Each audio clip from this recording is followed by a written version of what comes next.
I worked my way up to a director of operations, and I come from a blue-collar family on the North Shore that never got past high school education.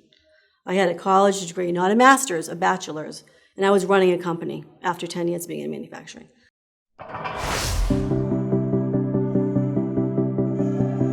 My name is Kate OMalley. I am the AMTEP program manager of this grant that we're running through Essex Tech, Linvogue Tech, Gloucester High School, and North Shore Community College. And we're running a 5-year program to fill the skills gap. Why the skills gap? Because we have an aging workforce. We have 2,000 manufacturing companies in the northeast of Massachusetts. We have 500 manufacturing companies in our backyard right here in the North Shore.